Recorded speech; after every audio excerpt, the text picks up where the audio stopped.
Terima kasih Tuhan Yesus. Terima kasih Bapa di surga.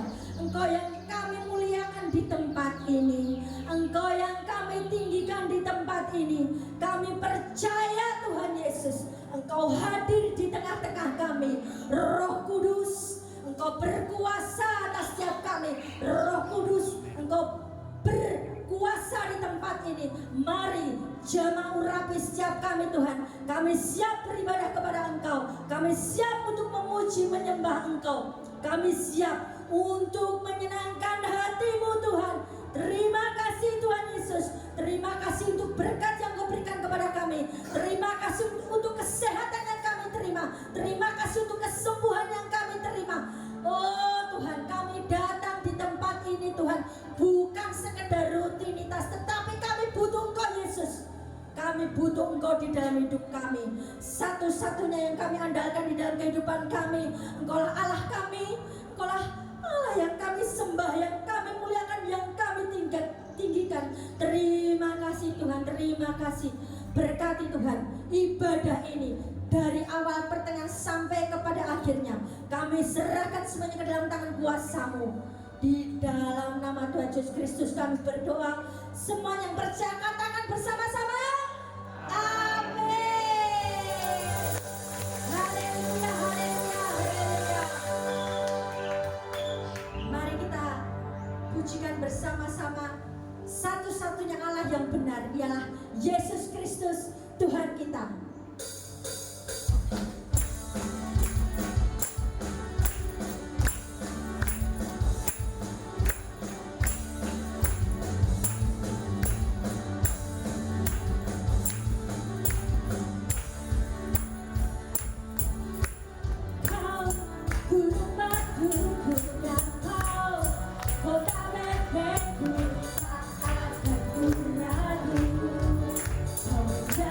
Hidup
menjadi kekasih jiwa kita, saudara?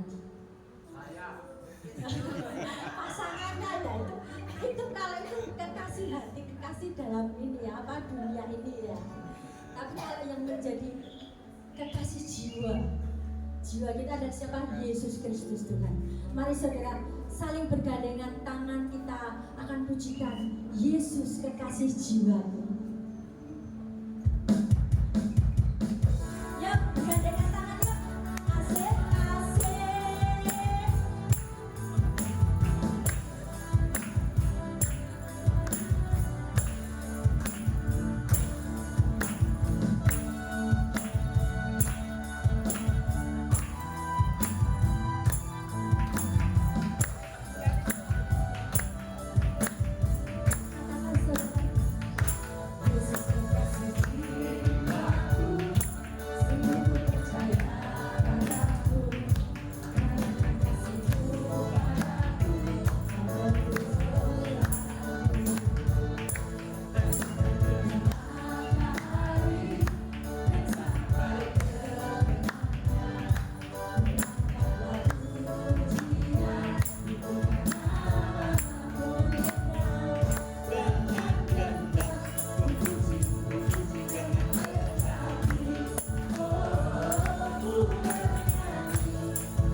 Seneng ya hari ini ya, seneng ya, happy ya. Coba berikan senyum kanan kirinya yang terbaik. Coba sampai kelihatan giginya. Iya, saatnya kita akan mendengarkan firman Tuhan.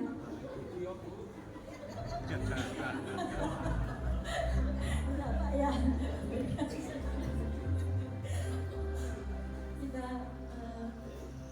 akan mendengarkan sabda firman Tuhan, kita akan pujikan. Bagi Tuhan tidak ada yang mustahil.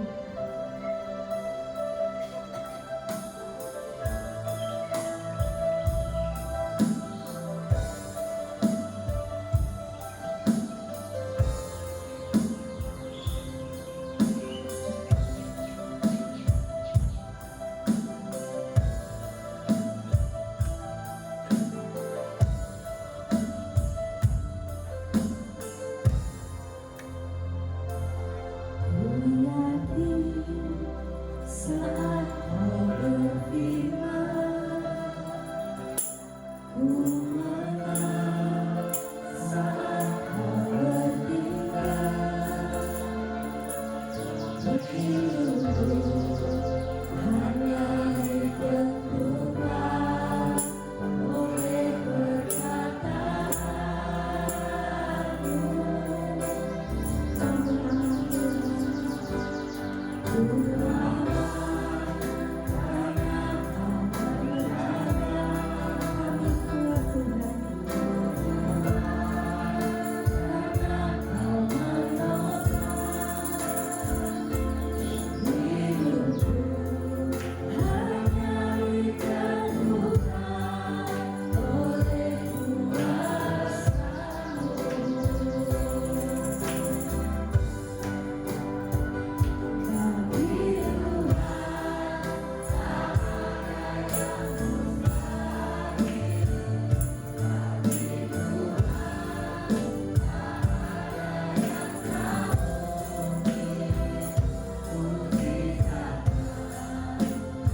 Engkau tidak pernah meninggalkan kami.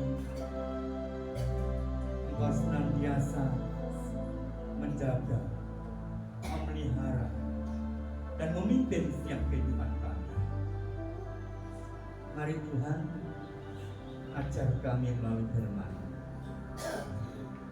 Urapi setiap kami, agar kami dapat menangkap setiap pewahyuan kebenaran firman yang kau nyatakan melalui hamba-Mu ini. Urapi hamba-Mu agar supaya dapat menyampaikan apa yang menjadi isi hati-Mu. Terima kasih Yesus, terima kasih. Kami siap, kami buka hati kami. Di dalam nama Tuhan Yesus Kristus kami berdoa. Haleluya. Amin. Shalom. Semua sukacita pada pagi hari ini. Amin. Ya.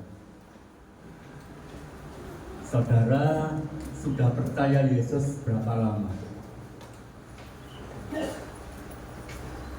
Berapa lama kita dengar kebenaran firman Tuhan? Dan setiap kebenaran firman Tuhan yang kita dengar, apakah itu berdampak dalam kehidupan kita? Pagi ini saya mengajak Bapak, Ibu, Saudara untuk bersama-sama memahami kebiasaan positif orang-orang yang sukses. Siapa di sini yang mau sukses? Amin, amin. Kebiasaan orang-orang yang sukses. Setiap orang punya kebiasaan, dan kebiasaan itu akan mempengaruhi kehidupannya dan masa depannya. Orang-orang yang punya kebiasaan yang negatif, hasil yang akan dicapai apa? Negatif. Jadi itu seperti orang yang nanam pohon. Pohon yang saudara tanam apa? Pohon mangga, rambutan, durian, atau pohon apa? Pak Kris, saya mau tanam yang namanya pohon uang. Boleh. Engkau harus tanam tabur benih uang. Aku mau tanam pohon mangga, bibitnya mangga. Lalu kalau bibitnya ini benihnya mangga, dia tumbuh, berbunga, berbuah, buahnya apa? Mangga. Kalau saudara menanam kebiasaan negatif, buahnya apa? Negatif. Kalau engkau menanam kebiasaan positif, buahnya juga positif. Jadi tinggal terserah mau tanam apa. Nanti kalau pulang sampai di rumah, lihat di depan rumah masih ada tanahnya, nggak ada tanahnya, ambil pot, nggak beli pot, pakai kalengnya cat, bawahnya dilobangi supaya air yang disiramkan nggak ngembeng di situ. Karena perlu sirkulasi udara, air, dan matahari. Kebiasaan positif orang sukses kita akan lihat, kita akan ambil contoh, nggak usah banyak-banyak. Siapa? Daniel. Di dalam Daniel pasal yang ke-6 ayat 1 sampai 12, kita akan baca ayat ini. Saya bagi menjadi 3 ayat saja supaya tulisannya agak besar. Kalau jadi satu kecil nanti kita nggak bisa baca. Ayat 1, 2, dan 3, Darius orang Media, ini Raja Media, menerima pemerintahan ketika ia berumur 62 tahun. Siapa yang umur 62 tahun? Saya sudah kelebihan. Saya umurnya sekarang 67 tahun. Ngomong saya ingat, ini WL ini nyindir saya, ini WL-nya tadi harus sampai kelihatan giginya. Dan gigi saya sudah habis, yang ditunjukkan giginya siapa. Jadi yang perlu unjuk gigi ini yang masih punya gigi. Yang masih punya gigi mau unjuk gigi, biarlah gigi rohani saudara diunjukkan. Darius orang Media menerima pemerintahan ketika ia berumur 62 tahun. Lalu berkenanlah Darius mengangkat 120 wakil raja atas kerajaannya. Berarti dia adalah seorang raja, punya wilayah-wilayah sampai banyaknya berapa?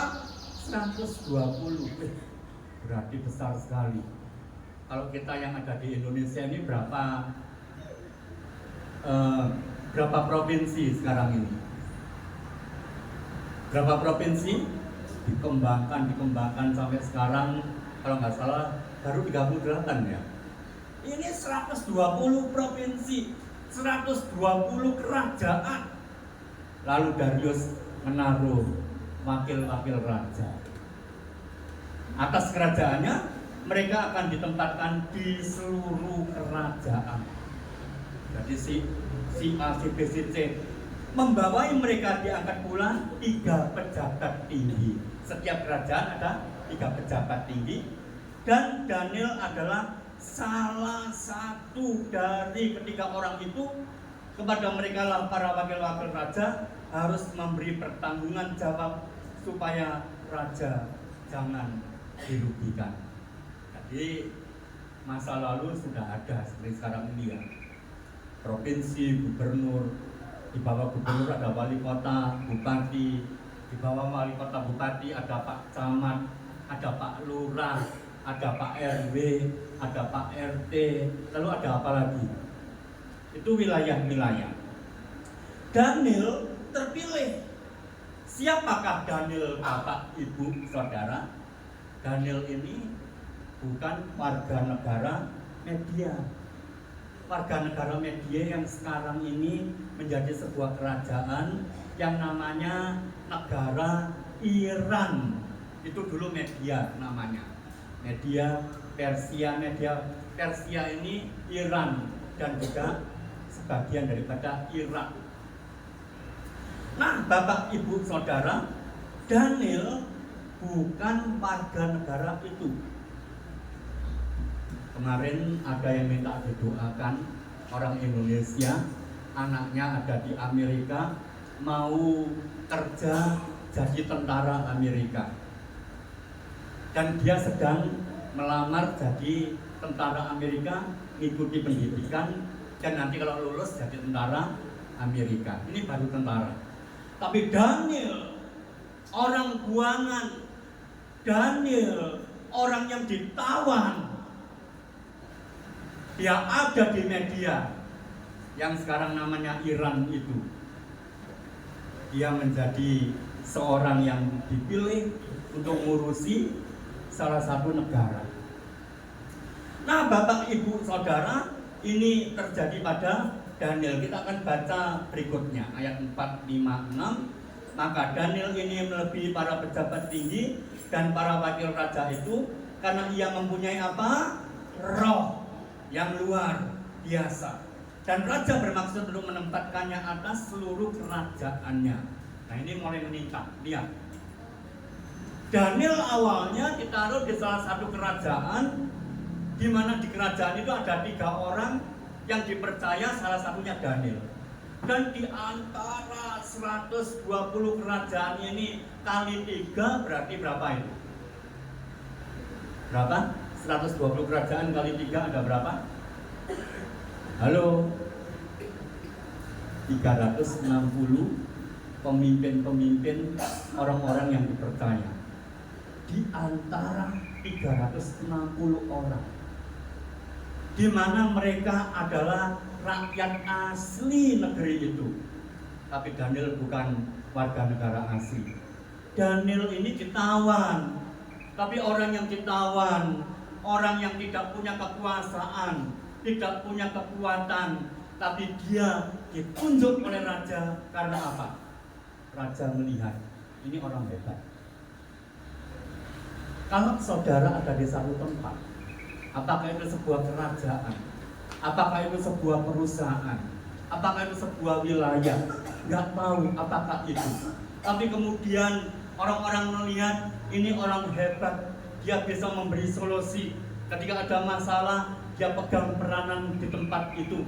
Ketika terjadi sesuatu, bapak, ibu, saudara, masalah, kesulitan, konflik bisa terjadi di mana saja.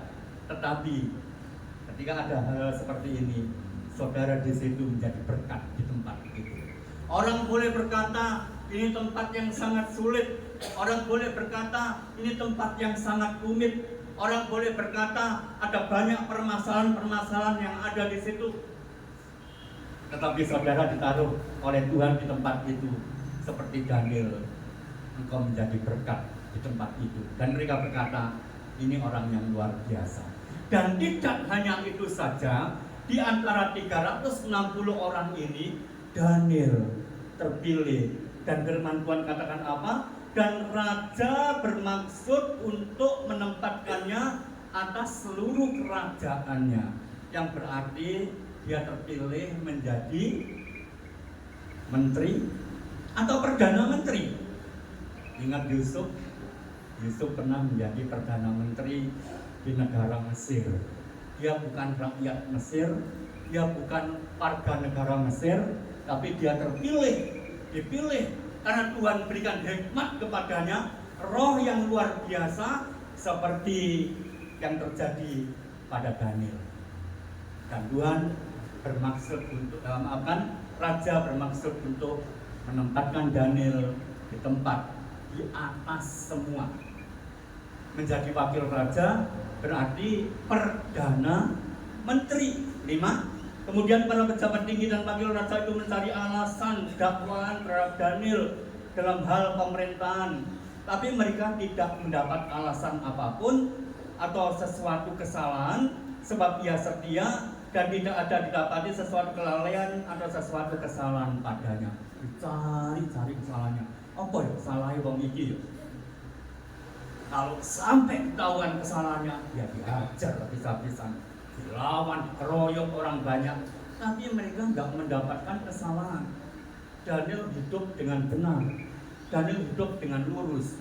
Ayat 6, maka berkatalah orang-orang itu, kita tidak mendapat suatu alasan dakwaan terhadap Daniel ini kecuali dalam hal ibadahnya kepada Allahnya. Nah, ini alasan lain, alasan yang seringkali terjadi kepada banyak orang-orang di antara kita. Dicari-cari salahnya nggak ada, kalau gitu ibadahnya saja. Dicari-cari kesalahannya. Nah, Bapak Ibu Saudara, ini terjadi pada Daniel. Ayat 7, 8, 9. Kemudian bergegas-gegaslah para pejabat tinggi dan wakil raja itu menghadap raja serta berkata kepadanya, ya Raja Darius, kekalah hidup tuanku, semua pejabat tinggi kerajaan ini, semua penguasa dan wakil raja, para menteri dan bupati telah mufakat supaya dikeluarkan kiranya suatu penetapan raja dan ditetapkan suatu larangan agar barang siapa yang dalam 30 hari menyampaikan permohonan kepada salah satu dewa atau manusia kecuali kepada tuanku ya raja, maka ia akan dilemparkan ke dalam gua singa. Jadi ketika dicari-cari, wah nggak ada ya, kita buat undang-undang saja, kita buat peraturan, nggak boleh beribadah selain menyembah kepada raja. Nah, mereka membuat peraturan, semua rakyat hanya nyembah kepada raja, nggak boleh nyembah kepada Tuhan. Dan itu dibuat peraturan. Tapi apa yang terjadi? Ayat 9, oleh sebab itu yang raja keluarkanlah larangan itu dan berbuatlah suatu surat perintah yang tidak dapat diubah menurut undang-undang orang Media dan Persia yang tidak dapat dicabut kembali. Undang-undang dibuat, nggak bisa dicabut. Aturan nggak bisa dirubah. Jadi rupanya ada aturan-aturan yang dibuat bisa dirubah, tapi ada yang tidak bisa dirubah. Nah, perhatikan ayat 10, 11, 12. Sebab itu Raja Darius membuat surat perintah dengan larangan itu. Undang-undang dibuat. Jadi para anggota dewan ini datang kepada raja, para pemimpin-pemimpin kerajaan ini datang kepada raja. Mereka sepakat buat undang-undang nggak boleh menyembah Tuhan. Yang boleh disembah hanya Raja Darius. Demi didengar Daniel, perhatikan sikapnya Daniel. Demi didengar Daniel bahwa surat perintah itu telah dibuat, pergilah ia ke rumahnya. Dalam kamar atasnya ada tingkap-tingkap yang terbuka ke arah Yerusalem. 3 kali sehari ia berlutut, berdoa, serta memuji Allahnya seperti yang biasa dilakukannya. Sejak zaman dulu, Bapak Ibu Saudara, orang-orang kalau beribadah, orang-orang Yahudi ya ini ya, kalau beribadah menyembah menghadap ke Yerusalem. Dan kemudian itu terjadi kepada saudara kita juga berikutnya, mereka menyembah ke arah Ka'bah di Mekah. Jadi zaman dulu kalau mereka beribadah itu menghadap kepada Yerusalem, itu untuk orang Yahudi. Lalu ayat 12, lalu orang-orang itu bergegas-gegas masuk dan mendapati Daniel sedang berdoa dan bermohon kepada Allahnya. Jadi Daniel ini dicari, diintip. Kapan ya kita tahu, akan kelihatan, akan nampak, terbukti Daniel berdoa, beribadah, menyembah kepada Tuhan. Dan ketahuan Bapak Ibu Saudara, akibat ketahuan ini Daniel dikeroyok, akhirnya dibawa kepada raja, dan Daniel kemudian dihukum sesuai undang-undang yang dibuat oleh raja, dilempar ke gua singa yang sebelumnya nggak dikasih makan selama beberapa lama supaya lapar. Begitu Daniel dilempar, diterkam dan akan mati. Tapi luar biasa Bapak Ibu Saudara, kita menemukan seperti yang diajarkan, diceritakan oleh guru-guru sekolah minggu. Itu bukan karangan cerita dari guru sekolah minggu, tapi itu kebenaran firman Tuhan yang ada di Alkitab kita ini adalah sejarah, fakta, bukti. Akhirnya Daniel dijaga, dilindungi oleh Tuhan. Dan setelah itu Daniel dilempar, lalu besoknya mereka datang kepada raja, ayo kita lihat Tuanku Baginda Raja, Daniel kira-kira masih ada apa tidak. Begitu mereka melihat, raja yang sangat sayang melihat bahwa Daniel ini orang yang sangat bisa dipercaya dan orang kepercayaannya, dan akan ditempatkan menjadi Perdana Menteri. Akibat daripada dia menyembah Tuhan, dia akan dimasukkan ke gua singa dan pasti pikirnya mati. Mana mungkin singa sekian banyaknya yang gak dikasih makan selama beberapa hari, dalam keadaan lapar, dilemparkanlah daging yang bernama Daniel ini, pasti diterkam. Tapi pada waktu itu raja kemudian berteriak, Daniel, apakah engkau masih ada? Bagaimana keadaanmu? Tiba-tiba terdengar sautan dari dalam, ya Tuanku Baginda Raja, aku sehat, aku terpelihara, Tuhan menjagaku, melindungi. Kaget semua. Begitu kaget semua, akhirnya raja berkata, undang-undang yang tidak bisa dirubah tiba-tiba berubah. Lalu dia berkata, mulai hari ini Tuhannya Daniel tidak boleh diganggu. Orang-orang yang menyembah Tuhannya Daniel tidak boleh diganggu. Padahal undang-undang yang dibuat oleh raja tidak boleh dirubah. Tapi karena perlindungan, penyertaan Tuhan, akhirnya yang terjadi adalah Daniel selamat dalam anugerahnya, perlindungannya. Itu kisah sepintas. Nah, kita akan belajar dari Daniel, Bapak Ibu Saudara. Orang-orang yang berhasil di dalam hidupnya, memiliki kebiasaan hidup yang positif. Mereka melakukan dengan setia, mengembangkannya waktu lepas waktu. Kalau saudara punya kebiasaan positif, tekuni, kerjakan. Firman Tuhan katakan apa?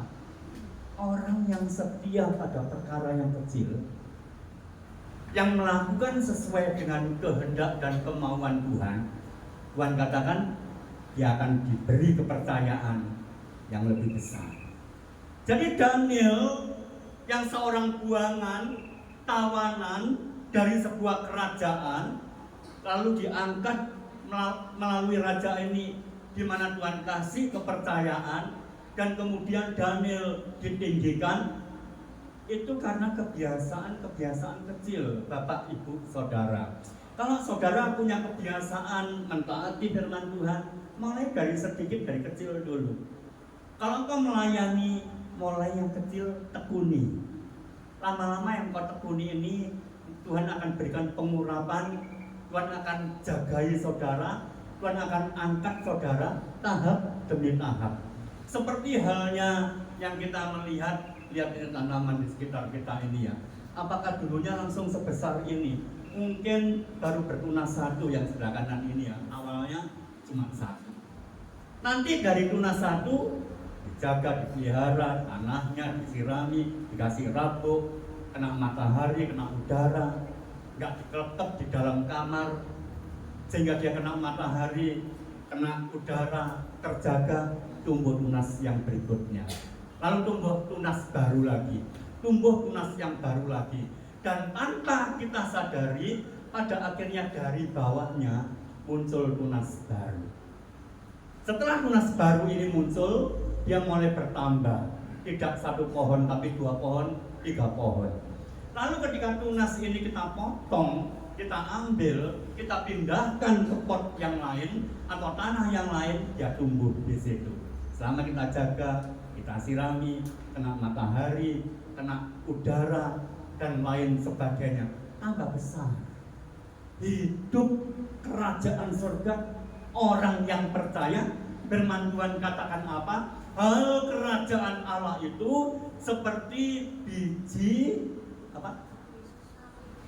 Nah, pinter semua ya. Biji sesawi, benih yang kecil. Tapi firman Tuhan katakan benih yang kecil ini suatu saat akan tumbuh jadi besar. Kalau dia tumbuh jadi besar, maka biji sesawi ini akan menaungi burung-burung yang datang berlindung kepadanya. Dan semakin besar dan menjadi berkat. Itulah kerajaan Allah. Apa artinya? Iman saudara, Bapak, Ibu, Saudara, itu akan sangat berpengaruh. Dimulai dari yang kecil dulu, tekuni, setia. Daniel tidak ujuk-ujuk, tidak langsung tiba-tiba jadi besar, diberi kepercayaan, tapi dia tekuni hal-hal yang kecil. Kalau engkau menekuni hal kecil, dijaga, dilindungi, dan engkau kerjakan dengan sungguh-sungguh, engkau merawat dengan baik pekerjaanmu, engkau merawat dengan baik pelayananmu, engkau merawat dengan baik apa yang Tuhan percayakan kepadamu, maka pada suatu hari nanti akan tumbuh jadi besar. Barangkali kita akan berkata, tapi Pak Kris, aku wis tuwa, sudah kakek nenek, mbak kakung, mbak putri, jadi engkong emak, wis tua, jadi opa oma.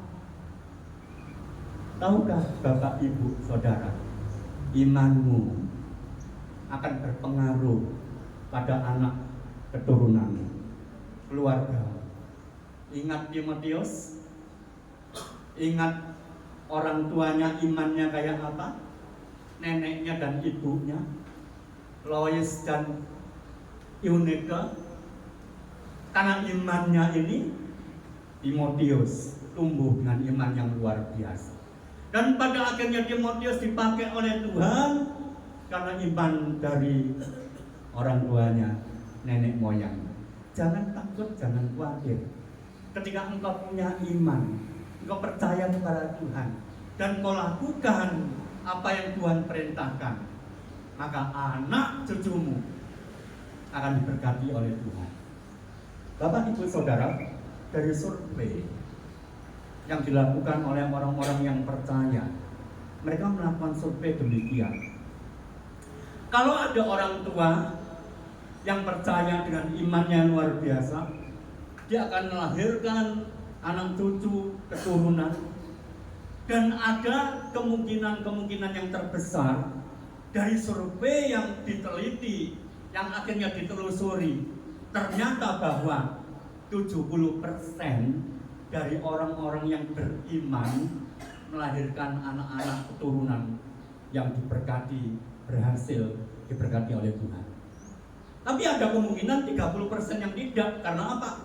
Dalam perjalanan waktu, tidak semua orang tua, tidak semua anak-anak, tidak semua cucu-cucu punya iman seperti itu.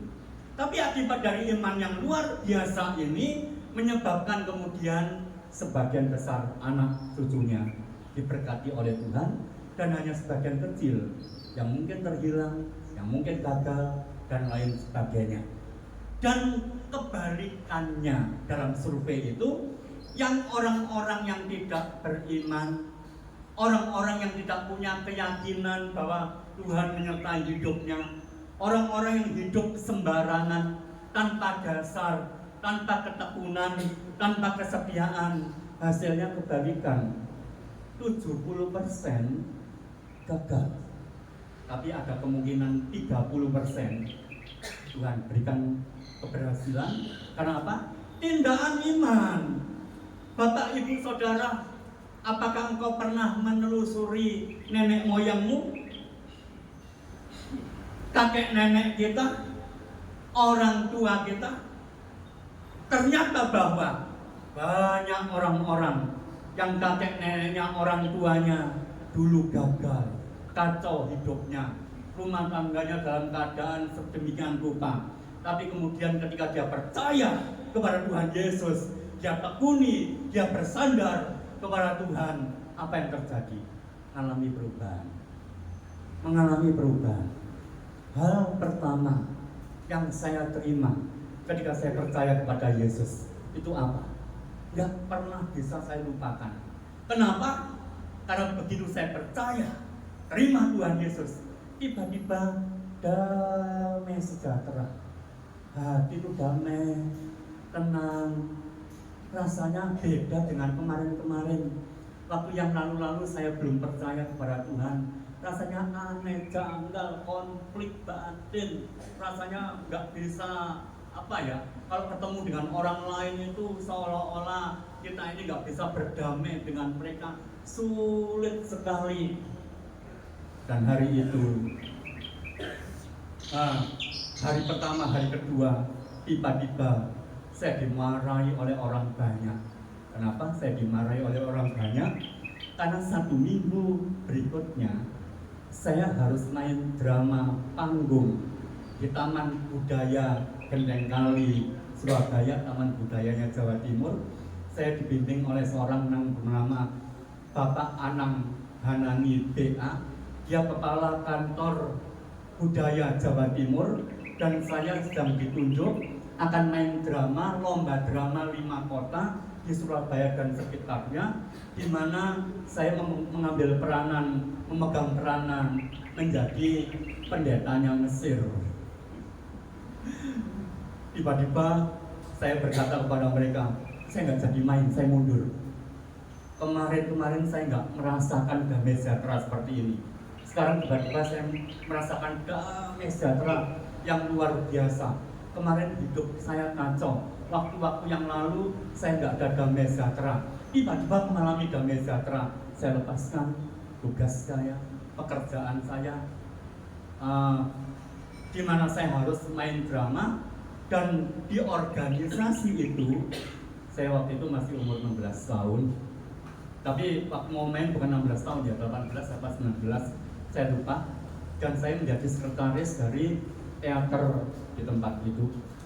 Saya tiba-tiba mundur gitu aja, marah semua, mana bisa seminggu orang-orang langsung latihan main, kacau semua, dan akhirnya berantakan, dan saya dicaci maki. Tapi sejak saat itu saya tidak lagi main, tidak lagi ada bersama dengan mereka. Saya cari Tuhan, saya tekun, mulai setia melayani Tuhan. Saya mulai ngajar sekolah minggu, saya melayani di remaja, saya melayani di kaum muda. Dan Tuhan mulai menata hidup saya. Tuhan mulai memberkati saya tahap demi tahap, sampai akhirnya keluarga, rumah tangga, papa mama saya yang tadinya tiap hari bertengkar, udah tiap hari bertengkar. Kalau sudah bertengkar itu papa saya ngambil balok kayu, papa mama saya bisa dipukul dengan balok itu, kadang dilempar dengan barang tertentu. Itu masa lalu ya Bapak Ibu Saudara. Tapi begitu kami percaya kepada Tuhan Yesus, dirubah oleh Tuhan. Hidup keluarga, rumah tangga, orang tua saya damai sejahtera. Lalu terjadilah perubahan-perubahan sampai akhirnya Tuhan tantang saya melalui mimpi yang saya pernah ceritakan. Lalu saya ambil keputusan menjadi hamba Tuhan. Itu kisah yang tidak pernah bisa saya lupakan adalah begitu saya percaya Yesus, alami damai sejahtera. Itu yang terjadi kepada orang-orang yang percaya kepada Tuhan. Nah, karena itu pada pagi hari ini kita akan belajar dari Daniel.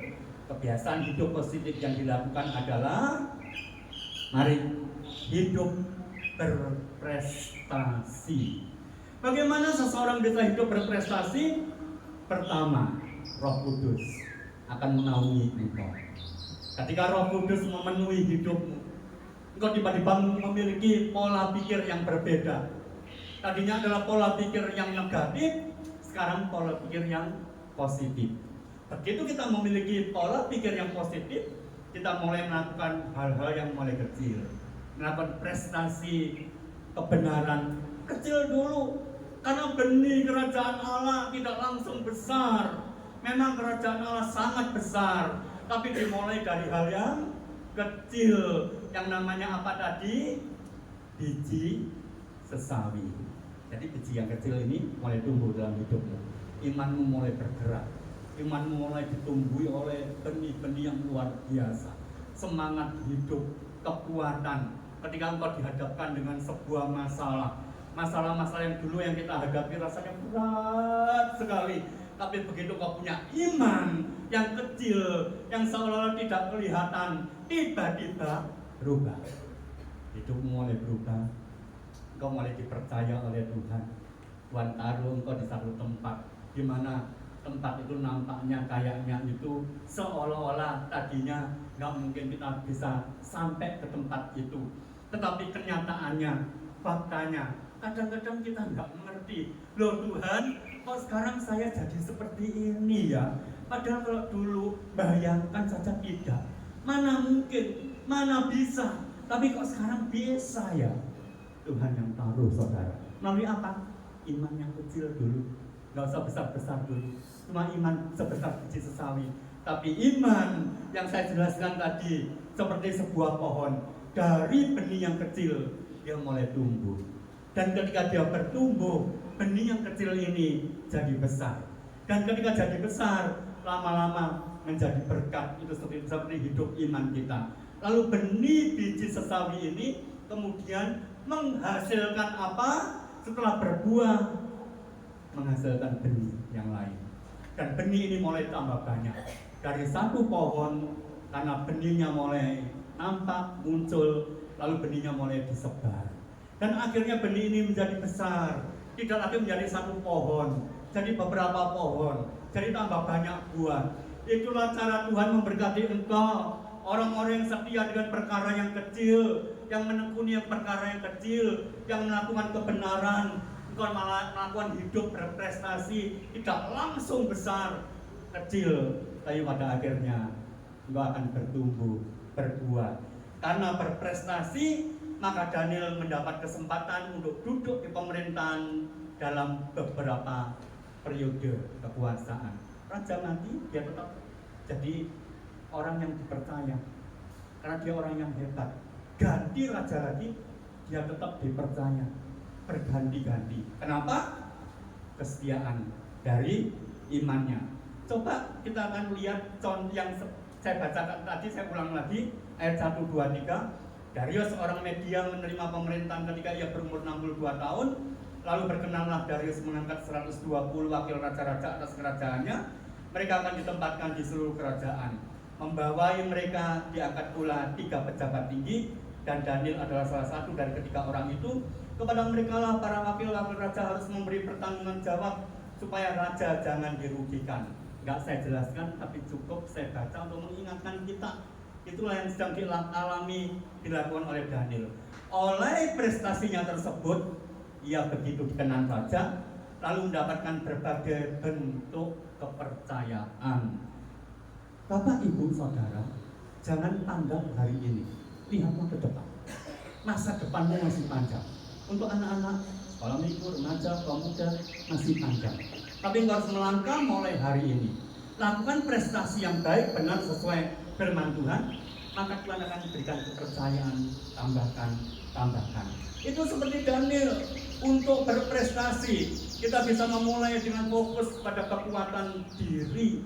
Apa itu, Bapak Ibu Saudara? Talenta. Apa itu talenta? Bakat. Tiap orang punya bakat, betul ya? Tiap orang punya karunia. Gak semua pengajar, gak semua WL, gak semua pengkhotbah, gak semua itu punya pelayanan yang sama, masing-masing berbeda. Seperti halnya, coba pandang, perhatikan, datang sampai di rumah, lihat kaca, cermin, dan perhatikan sungguh-sungguh. Kok mataku dua ya? Kok aku punya hidung, punya alis? Tanganku juga dua ya?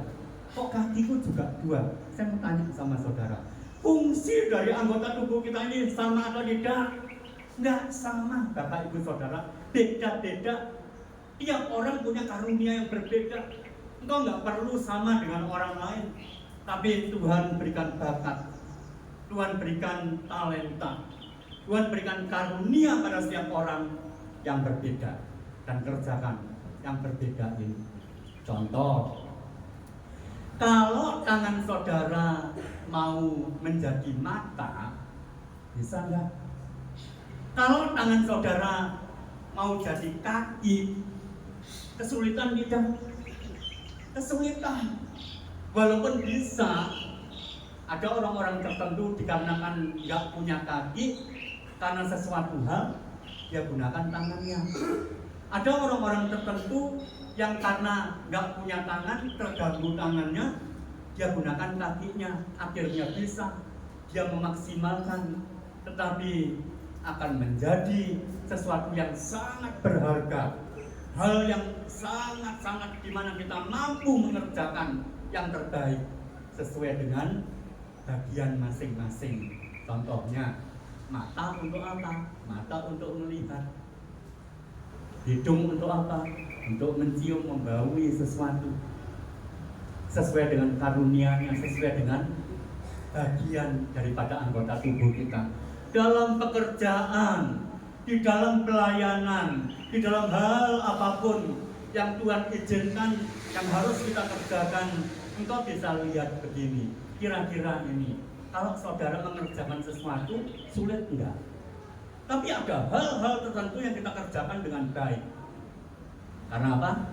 Karena bakat kita di situ, karena talenta kita di situ. Tapi kalau nggak punya talenta itu, angelnya luar biasa. Saya ini belajar main musik dari remaja, dari belum percaya Yesus, dari bergaul dengan orang-orang yang seperti apa, yang tidak melakukan hal-hal sesuai dengan firman Tuhan. Waktu itu saya sudah belajar, sampai saya mau kursus, sampai teman saya, sahabat saya yang sekarang menjadi pengarang, salah satu pengarang lagu yang dikenal di Indonesia, yang menjadi pemimpin di mana kami melayani dalam bentuk vokal grup muda-mudi remaja di gereja kami. Saya sampai minta diajari, sampai demikian rupa. Tapi faktanya bakat saya bukan di situ. Karena bakat saya tidak di situ, bisa tidak? Bisa, tapi nggak maksimal. Tapi ada orang-orang yang maksimal apa yang dia kerjakan, karena itu bakatnya. Jadi temoni, cari apa yang menjadi bakat saudara, kembangkan Bapak Ibu Saudara, dan tekuni. Maka pada akhirnya engkau akan dipakai oleh Tuhan sesuai dengan bidang yang Tuhan akan pakai di situ. Kadang-kadang Bapak Ibu Saudara, pernah nggak engkau temukan sekolahnya ini kerjanya kok kayak ngono? Dia sekolah, apa yang dia pelajari dia nggak bisa melakukan, memanfaatkan. Dan ternyata itu bukan bidangnya, tapi pada akhirnya Tuhan pindahkan. Orang itu mulai melakukan sesuai dengan bidangnya, berhasil. Jadi Bapak Ibu Saudara, kerjakan yang terbaik. Untuk berprestasi kita bisa memulai dengan fokus pada kekuatan diri sendiri. Sesudah menemukan kekuatan itu, selanjutnya kita juga gigih untuk terus belajar mengembangkannya. Yang kedua, saya percepat, hidup berintegritas. Apa itu integritas? Apa yang kita lakukan, seperti apa yang kita ucapkan. Orang kalau ngomong sesuatu tapi nggak dilakoni, dia nggak punya integritas. Dan orang-orang seperti ini adalah orang-orang yang tidak akan bisa mengerjakan sesuatu sesuai dengan seharusnya tanggung jawabnya. Kenapa? Orang yang tidak berintegritas, dia biasa ngomongnya molak-malik. Gak usah ngaku kanan dirimu, gak usah ngaku, gak perlu itu. Tapi yang penting coba kita teliti. Aku biasanya selama ini ngomongku molak-malik, enggak ya? Pagi tempe, sore dele. Loh, kok iso? Lawang ngomong sesuatu seperti A, ternyata berikutnya ngomongnya beda lagi.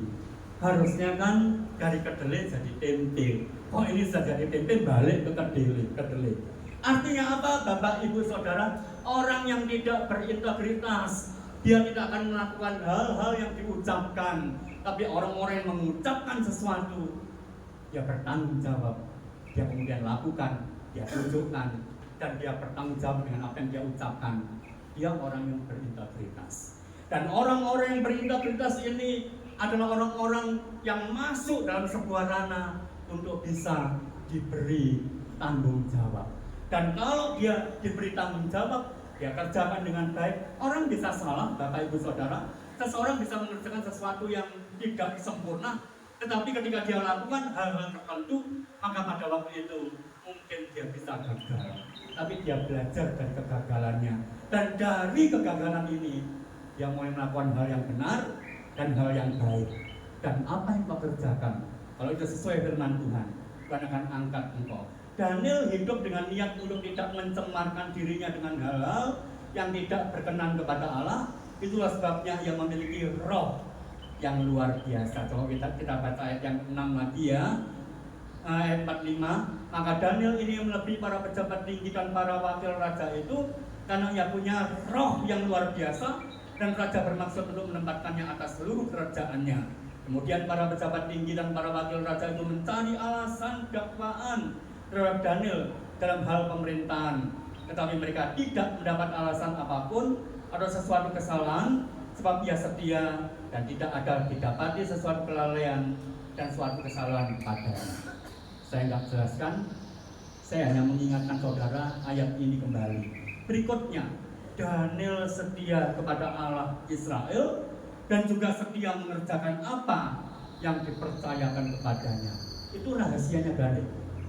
Dia dikasih kepercayaan, dia kerjakan dengan tanggung jawab. Kalau saudara diberi kepercayaan dan mengerjakan dengan tanggung jawab, bisa bertanggung jawab, dan atasan saudara berkata, orang ini bisa dipercaya. Percayalah, pada suatu saat nanti akan ada kenaikan jenjang, dan ketika itu dibutuhkan, atasan saudara berkata, orang ini yang bisa aku percaya, dia harus naik. Karena ketika aku beri kepercayaan yang kecil, dia setia, dia tekun, dia lakukan. Maka kalau aku beri kepercayaan yang besar, dia akan juga bertanggung jawab. Nah, Bapak Ibu Saudara, kalau dalam perkara kecil saja tidak dapat dipercaya, bagaimana dia bisa dipercaya untuk pekerjaan, untuk hal yang besar? Itulah cara Tuhan mendidik, mempersiapkan saudara dan mengangkat saudara. Setialah pada perkara yang kecil yang diberikan pada kita. Daniel adalah seorang yang cermat, sehingga tidak lalai dan tidak dapat kesalahan pada tugasnya. Nah, kita lihat yang ketiga, hidup beribadah. Ini rahasianya Daniel. Kenapa? Bapak Ibu Saudara, sebab itu Raja Darius membuat surat perintah dengan larangan itu, demi didengar Daniel bahwa surat perintah itu telah dibuat. Pergilah ia ke rumahnya, dalam kamar atasnya ada tingkap-tingkap yang terbuka ke arah Yerusalem. 3 kali sehari ia berlutut, berdoa serta memuji Allahnya seperti yang biasa dilakukannya. Orang yang beribadah, cari Tuhan, dekat Tuhan, sering dengar bisian bimbingan dari Tuhan. Tuhan seringkali ngomong sesuatu sama dia dan dia melakukannya. Orang-orang yang dekat dengan Tuhan, Tuhan berikan hikmat dalam hidupnya. Ketika diperhadapkan dengan sebuah masalah, Tuhan kasih tahu caranya menyelesaikan masalah. Bapak, ibu, saudara, masalah ada di mana-mana. Tiap orang bisa punya masalah dan itu beda-beda. Tapi Bapak, ibu, saudara, ketika orang itu dekat dengan Tuhan, Tuhan kasih jalan keluarnya. Dan kalau Tuhan kasih jalan keluarnya, masalah sebesar apapun, seberat apapun, dia bisa menyelesaikannya. Dalam Daniel 6 ayat yang ke-6, kehidupan ibadah yang hanya ditujukan kepada Allah Israel ini dijadikan sasaran tembak guna menjatuhkannya. Bapak, ibu, saudara, jangan khawatir, jangan takut kalau ada iblis berusaha jatuhkan saudara. Ketika ada engkau dihadapkan dengan sebuah masalah yang seolah-olah, loh kok ada masalah lagi. Kita seringkali mengeluh, Tuhan masalah lagi. Berbahagialah Bapak, ibu, saudara. Ketika engkau diizinkan menghadapi masalah, iblis berusaha menjatuhkan saudara, Tuhan berikan hikmat, mengurangkan, membalikkan masalah menjadi kemenangan dan kau diangkat oleh Tuhan. Ayat yang ke-6, maka berkatalah orang itu, kita tidak akan mendapat suatu alasan depan terhadap Daniel ini kecuali dalam hal ibadahnya kepada Allah. Yang terakhir, mari kita lihat yang terakhir ini. Meski ada ancaman masuk gua singa dan larangan dari penguasa, Daniel tetap pada keputusannya cari Tuhan, beribadah. Gak usah takut, gak usah khawatir dengan hidupmu. Ada masalah apapun, pandang, bersandar kepada Tuhan. Hal yang tetap dilakukan adalah berdoa secara rutin dan memuji Allah seperti yang biasa dilakukan. Kebiasaan baik kita akan terganggu oleh tantangan apapun. Ada firman Tuhan mengatakan, pergaulan yang buruk merusakkan kebiasaan yang baik. Ayo kita rubah. Bukan kebiasaan yang buruk merusak kebiasaan yang baik, tapi kita rubah. Ayo kita lakukan pergaulan yang baik, akan membuat kebiasaan burukmu menjadi habis. Tahap demi tahap, firman Tuhan mencuci sedikit demi sedikit melalui firman. Pola pikir kita dirubah oleh Tuhan. Imanmu, kekuatanmu, engkau menghadapi apapun tidak takut lagi. Kenapa kita tidak takut? Karena Tuhan beserta dengan saudara dan saya.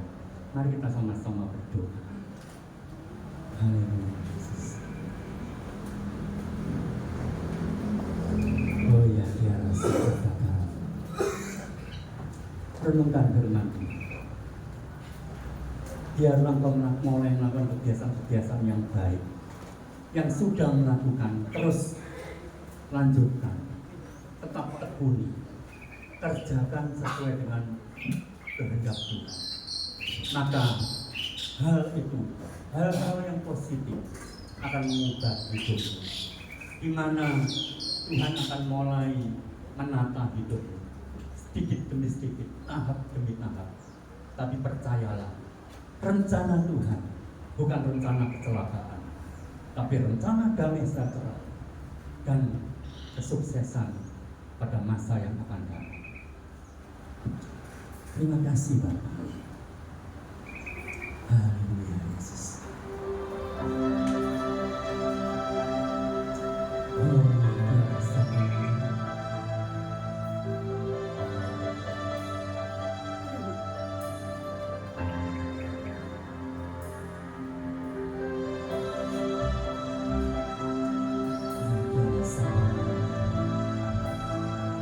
Renungkan firman Tuhan. Biarlah firman Tuhan hidup di dalam dirimu, pohon yang hidup dan menghasilkan buah-buah yang memberkati hidupmu dan menjadi berkat bagi orang lain.